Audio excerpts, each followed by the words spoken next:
जय माता दी दोस्तों, आपके अपने चैनल धर्म साधना में आपका बहुत बहुत स्वागत है। माँ भगवती दुर्गा की कृपा आप और आपके पूरे परिवार पर सदा सर्वदा बनी रहे। ओम तत्पुरुषाय विद्महे महादेवाय धीमहि तन्नो रुद्रः प्रचोदयात्। महादेव का ये मंत्र है जिसे अगर आप हर रोज एक माला रुद्राक्ष की माला से जपते हैं तो इतने मात्र से ही आपके जीवन की समस्त प्रकार की बाधाएं दूर हो जाती हैं।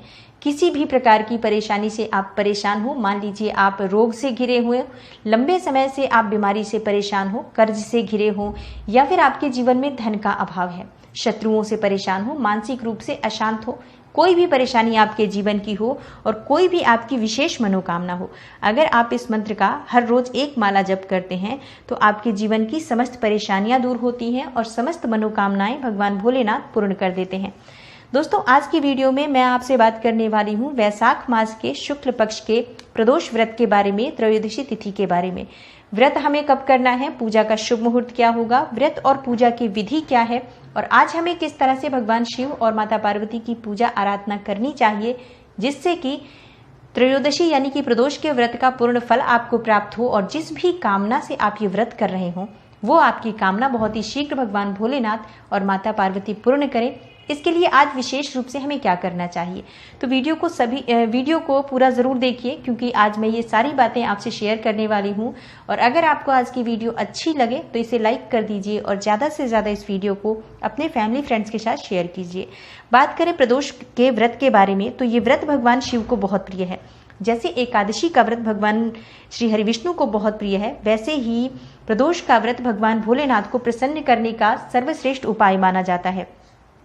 प्रदोष का व्रत करने से संतान प्राप्ति में आ रही बाधाएं दूर होती हैं और संतान प्राप्ति के लिए विशेषकर इस व्रत को किया जाता है। तो अगर आपके जीवन में किसी भी प्रकार से कोई भी बाधा संतान प्राप्ति में आ रही है, आप प्रदोष का व्रत कीजिए, भगवान शिव और शक्ति की आराधना कीजिए, समस्त प्रकार की बाधाएं आपके जीवन से दूर होती हैं और श्रेष्ठ और योग्य संतान की प्राप्ति होती है।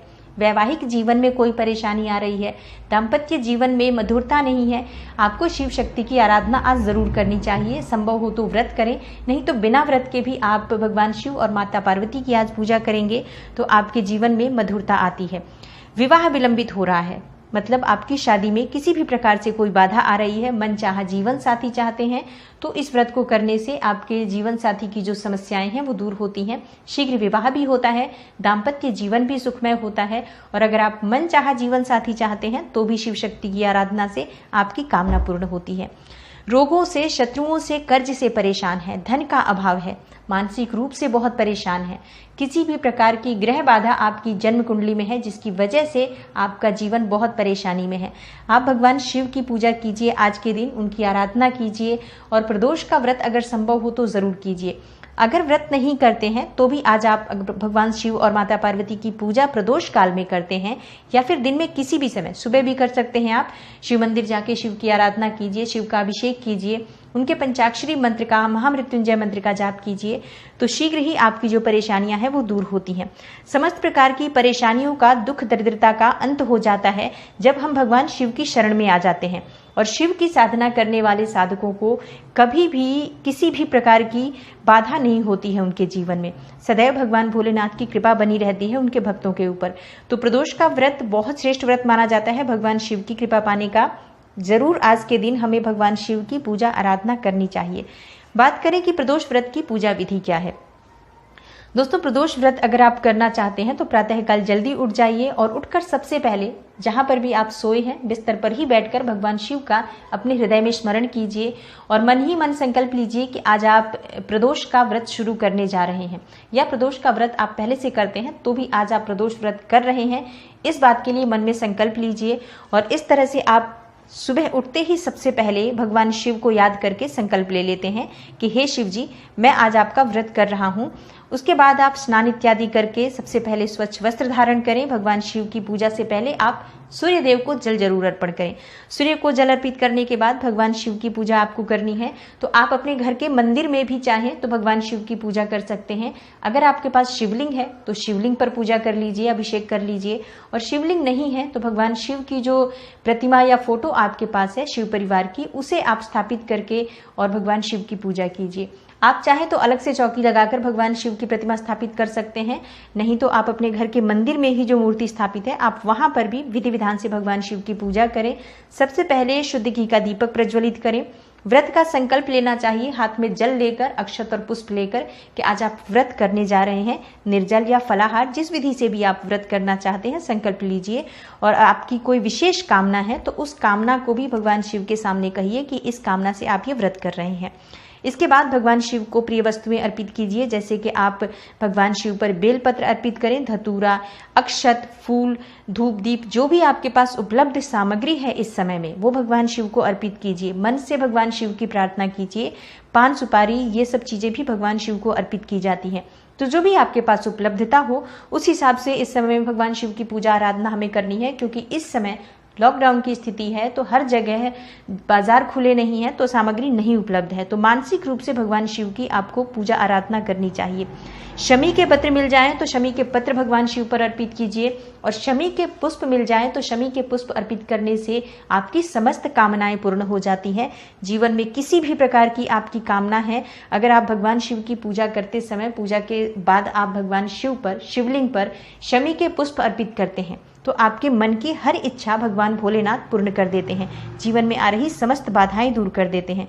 तो जरूर आपको शमी के पत्र या शमी के पुष्प भी भगवान शिव पर आज अर्पित करने चाहिए।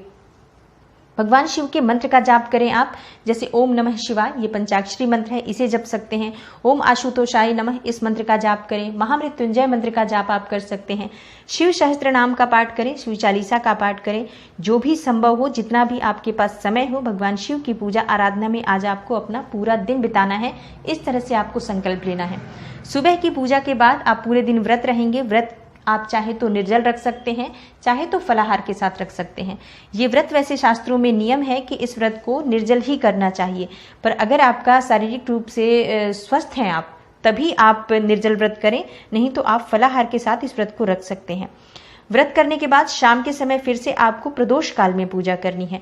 तो प्रदोष काल कौन सा समय होता है? गोधूली बेला का समय, जो कि सूर्यास्त से 45 मिनट पहले यानी 45 मिनट पहले से लेकर 45 मिनट बाद तक का जो समय होता है वो होता है प्रदोष काल का समय। इसी समय में हमें पूजा करनी चाहिए। तो सूर्यास्त से पहले ही आप स्नान इत्यादि करें और भगवान शिव की पूजा के लिए आप चाहे तो मंदिर जा सकते हैं, नहीं तो आप अपने घर में भी भगवान शिव की पूजा आराधना कर सकते हैं। लेकिन अगर संभव हो, मतलब आपके आसपास मंदिर खुले हों, तो आपको शिवलिंग पर ही जाकर भगवान शिव की पूजा आराधना करनी चाहिए।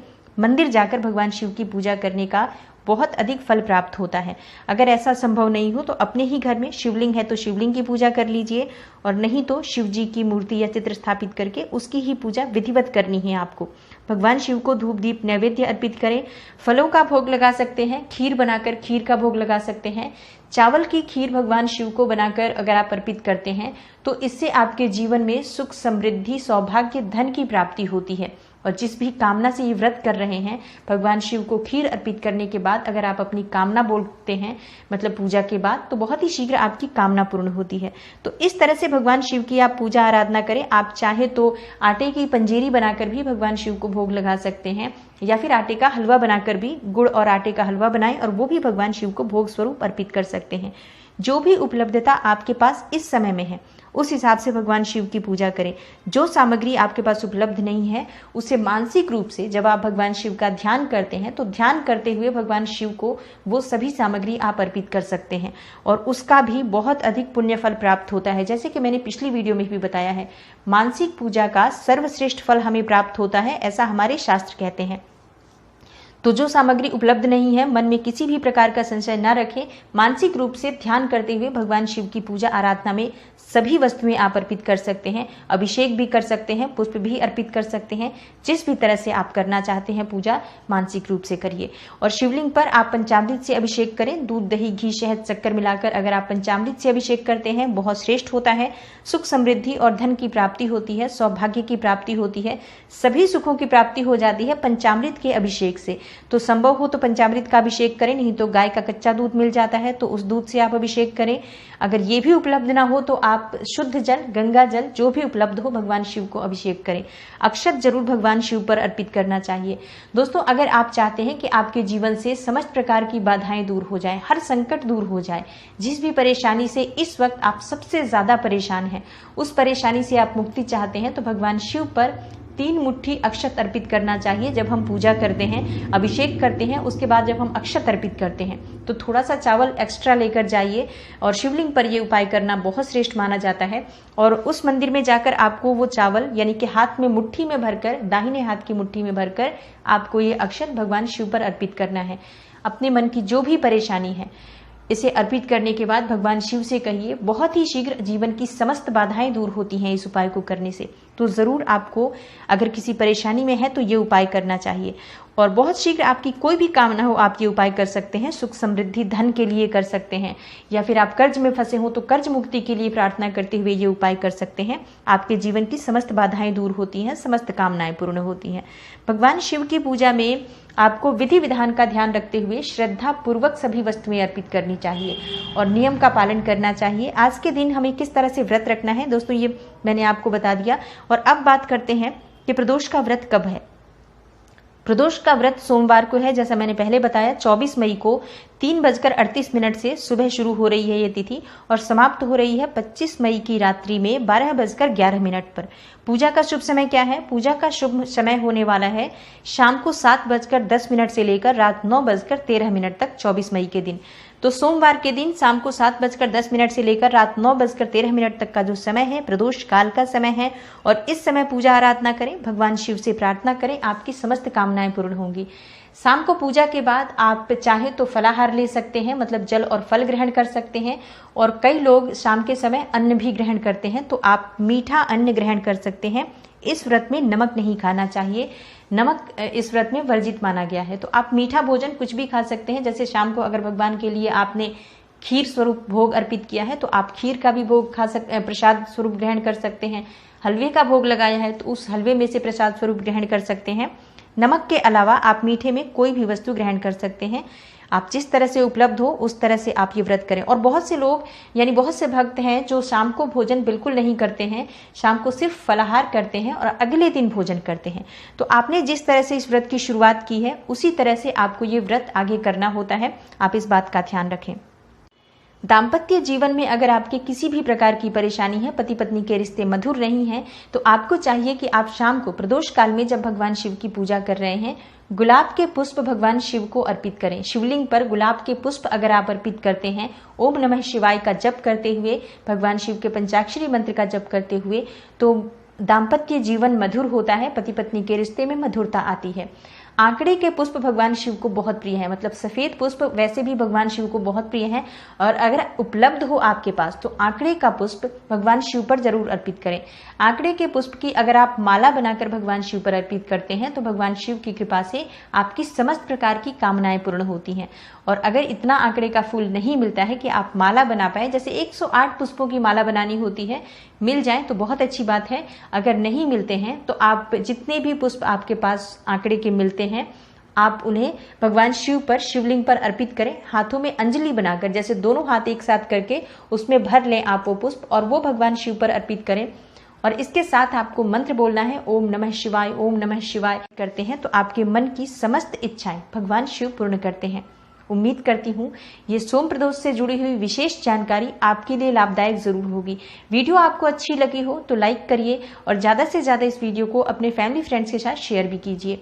चैनल पर पहली बार आए हैं तो चैनल को सब्सक्राइब कर लीजिए और बेल बटन को भी प्रेस कर लीजिए। इससे ये होगा कि इस तरह की सभी वीडियोस की नोटिफिकेशन आपको सबसे पहले मिलेगी। मैं मिलती हूँ आपसे अगली वीडियो में, तब तक के लिए नमस्कार।